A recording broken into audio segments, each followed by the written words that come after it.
Hello everybody, this is Fernando for the latest Cryptids and Monsters video. Well, another one here for this series, this time based on one of your recent suggestions. Very good suggestion, because when I was reading this and I was looking up the information for it, it reads just like a movie. I mean, there's a movie or at least a TV episode that is begging to be made off of this experience. And the best part is this particular cryptid the experience happened in 2004. Very recent. I think it's probably one of the most recent cryptids I've talked about yet. So unlike some of the other past cryptids where the experiences were hundreds of years ago and there's doubt as to where these things are still existing, in this particular case, with it being 2004, you better believe that there's something still out there related to this. And what I'm talking about is the cryptids, because there's multiple of them, known as the Gargoyles of Chile. Very creepy stuff. There's apparently have been only one noted encounter with them, at least from people coming forward, and the ones that were brave enough to talk about their experience. They in turn did have some others just confirm what they experienced and what they encountered on their end too, but those other personnel did not go into detail. Instead, this family, because yes, it was a group of them, it was an entire family, came across these Gargoyles of Chile, and it was a very frightful event. So here's what happened. Again, you just go back a couple of years or so ago, July 2004 to be exact, and it involved a family that was traveling in Chile from one place to another. So here's what occurred. There was a family with a father by the name of Carlos Abet de la Torre. He was somebody that was stationed, an army sub-officer within that area in a fort. It was called Fuerte Baquedano, which you'll see a picture of here. There he lived with his wife, Teresa, and their 3 children, and they also brought along a nephew for the family trip. Because basically it was like this. They were going to travel from the fort over to a city called Arica, but traveling that area involved pretty much only going one route, which was the Pan American Highway, which is apparently a very long highway, which you'll see a picture of here. I mentioned this because when you couple in the harrowing experience that this family had with the fact that there's nothing around you. It is endless, barren desert, because that area that they were traveling to and from was nothing but miles and miles as far as the eye could see of barren desert. So in other words, they were by themselves. So when you encounter this experience with them being practically by themselves and having hundreds of miles of the next closest contact, one can see how freaky this particular incident was. So again, in July 2004, Carlos, his wife, his 3 children, and then the nephew gathered together, and they were going in their father's pickup truck from that fort over to Arica. They got on board the Pan American Highway. It was around 7 p.m. to be exact that they started driving. I don't know how long the drive was going to be, but according to the information I looked up, presumably it was quite some time, because this was a trip that Carlos had been doing with his family for about 25 years now. So he was quite familiar with this road, quite familiar with the trip to Arica.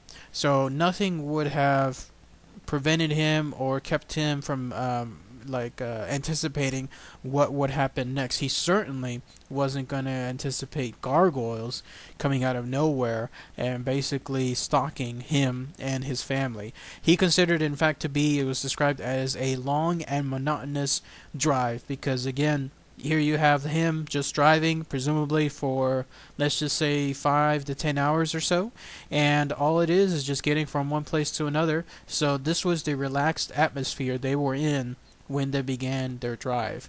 Cut to about 2 hours later, into the drive. It's the dead of night.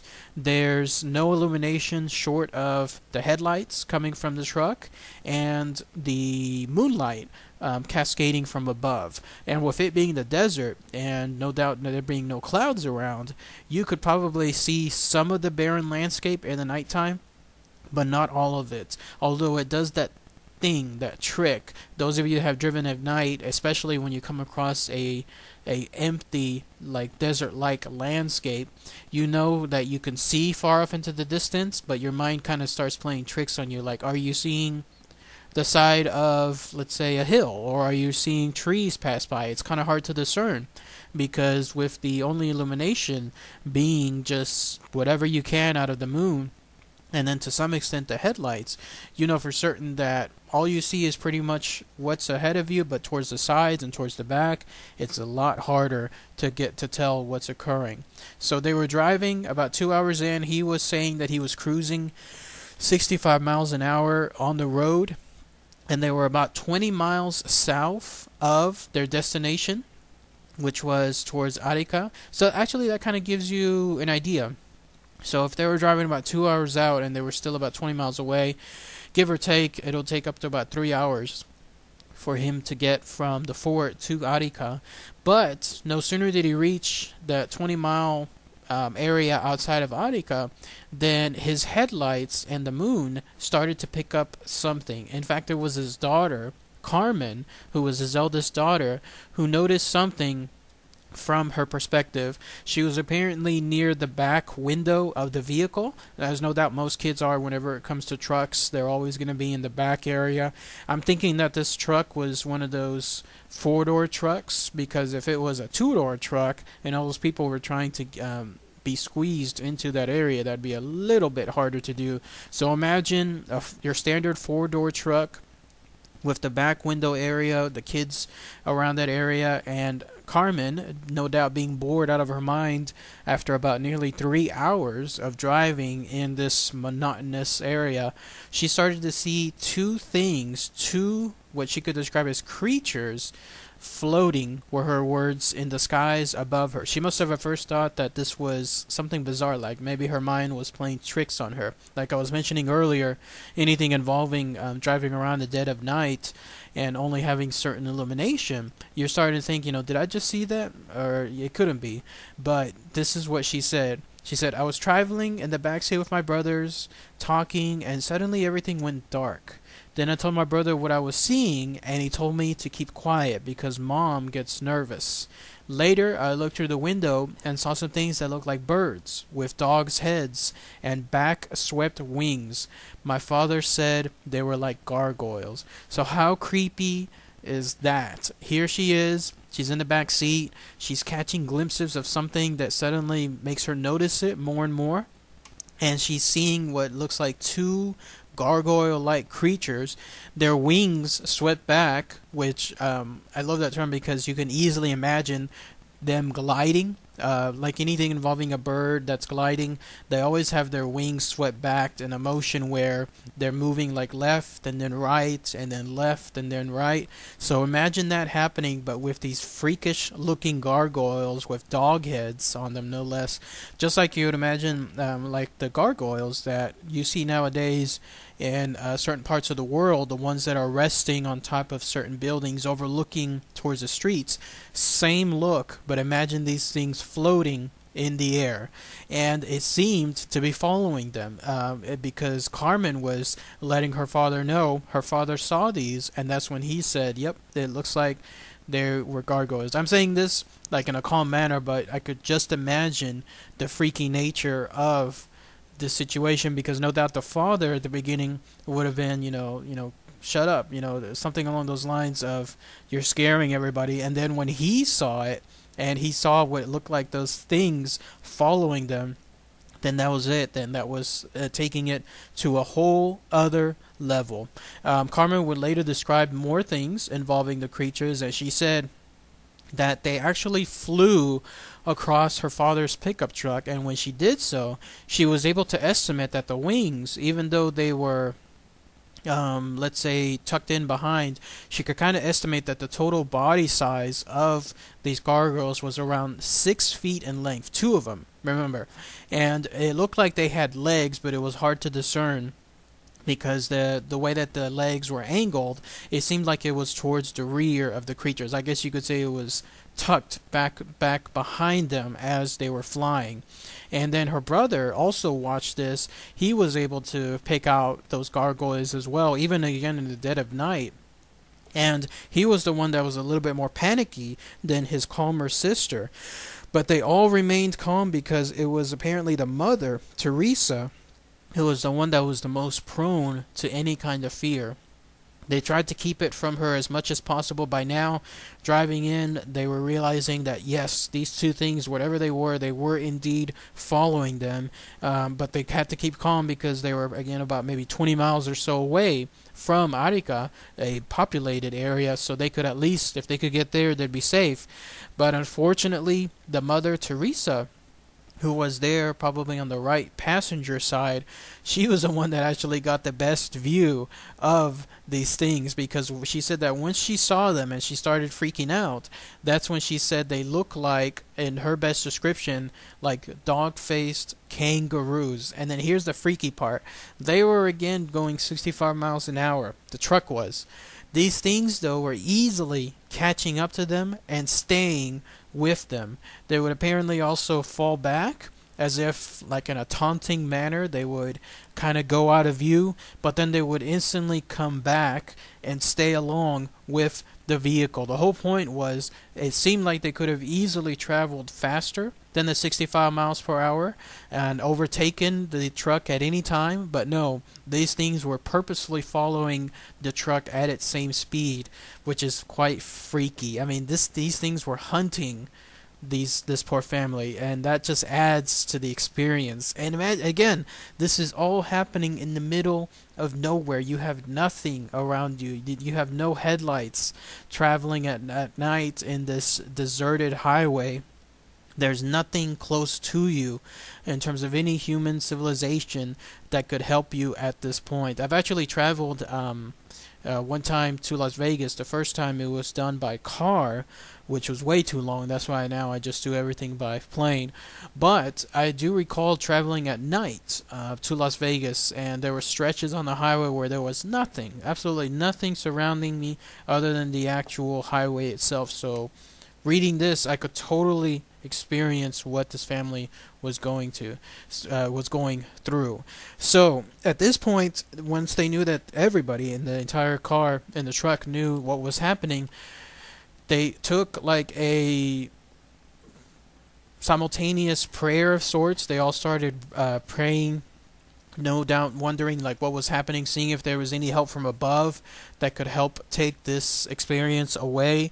And then they were speechless. There was the dead of night for about 10 minutes. They did not speak. They did not react to anything.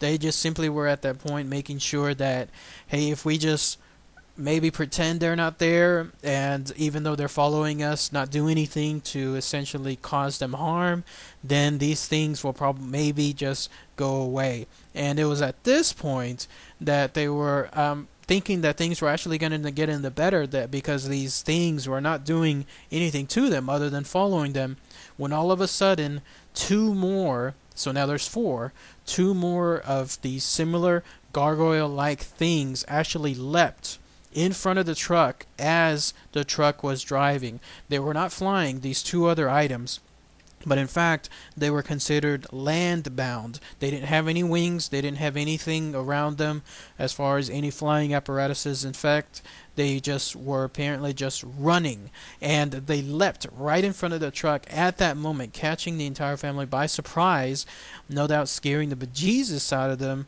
In fact, Carlos, the dad, he actually had to avert a collision with these gargoyles, and at that point he rammed it. I mean, he completely just floored it, because it seemed like these flying two gargoyles were probably the distraction, and then these two new gargoyles, the land-bound ones, were the ones that were going to do the actual attack. So he floored it. He let the pickup truck go faster, much faster than the 65 miles per hour. And this was enough of a speed. No doubt they were probably getting up to the 100, 120 mile per hour, however fast these trucks can go. And whenever he did that, he left all four of them behind. So while they were fast, they were not able to get as fast as the truck's maximum velocity. So that was quite a creepy experience, you know. Those two things that were floating up in the air, they were the ones causing the distraction. And then whenever it seemed like the moment was right, then two more of these things just leapt right in front, no doubt trying to either crash right into the truck or cause the truck to crash itself. Whatever occurred, it was too late for the creatures, because this guy Carlos was able to do his deal to avoid the crash and then get out of there. They actually arrived in Arica, and one of the first things they did, naturally, is they told the family that they were there to visit about their experience. But not wanting to bring any kind of attention to what had occurred to them, they made everyone swear, including to themselves, that they would not share this with the public. This seemed like it was done because it was more actually out of fear of facing any kind of embarrassment or ridicule from the public there around that Chilean area, to ensure that it's believable that nobody is going to take this at front value. If you have somebody that's claiming this type of experience, and they're telling you this, you're going to look at them like they're crazy. So the family instead did not tell anybody else outside of their own family that they visited. And the next thing that they started to worry about was the trip back home, because it was one thing to experience this going to Arica, but now they would have to see about doing this again on the drive back. Remember, Carlos had been doing this trip for 25 years. This was the first time that he had experienced this. So now, getting on a trip back, it was becoming a very harrowing experience to realize, I'm going to have to do this again. And so they were really, really terrified to go back. But the good news is they made the trip. It doesn't say, though, if they made the trip during the day or during the night and what the difference was. But they did not experience anything along those lines. They got back to the base that the Torre family was in. They kept everything to radio silence when it came to the experience. So Carlos did not tell anybody there at the fort. The family did not tell anyone else when they got back about the experience as well. It was actually only a couple of weeks later that another officer there in that fort, a guy by the name of Diego Riquelme, he, like the family, once he arrived back to the fort, he said he encountered something like a dinosaur-like creature on the very same road, that Pan American Highway. And once he had stated this, again, no indication of the Torre family mentioning anything to anybody there around that area. Here you have, though, another officer experiencing the very same thing only a couple of weeks later. That's when the Torres family decided to come forward, because they probably wanted to make sure that everyone that was driving along that Pan American Highway was aware of the dangers that was lurking there, whatever these Gargoyles of Chile were. And that was it. The story came forward. The media took it. It kind of took on its own little viral status at that point, and people were coming forward trying to offer explanations about what these things were. There were ideas that they could be the chupacabra, although the chupacabra, I haven't really heard of the chupacabra flying, more like just running really, really fast. And then there was the notion that it could have been ostriches. I know it sounds crazy, but one of the media circles there stated that there were ostriches. No doubt there were ostriches, but it failed to acknowledge if there were any ostriches in and around the area, let alone any that might have escaped from anywhere else. And then others were stating that it could just be misconception, like a giant bat but because of the moonlight and because of the nighttime experience, it makes it seem like the bat is much larger than usual, at least from a perspective status. It's even gone so far as been suggested that it was the New Jersey Devil, that the New Jersey Devil probably took a trip south, like a little vacation of sorts, and when it did so, there in the Chilean area, then it came across this family. What do you guys think? What could it be? Could it be any one of those items? Could it be something else completely different? Could it even be the NASA gargoyle that I talked about a couple of weeks back? I don't know. There's too little information because of this just one experience, the one family that has come forward. Others eventually did come forward, like I mentioned way back earlier at the beginning of this video, but they did not provide as much information as this family did. So until we get that info, and we just got everything just based off of this one real detailed experience, then it's hard to discern what these things were. I just find it so creepy, again, being the dead of night and a long, long stretch of lonely highway, to have these things floating in the air. You see them behind you, you see them doing that float thing where they're moving left and they're moving right, and then bam, all of a sudden the two front ones, the two front gargoyles, were the ones that were going to do the attack.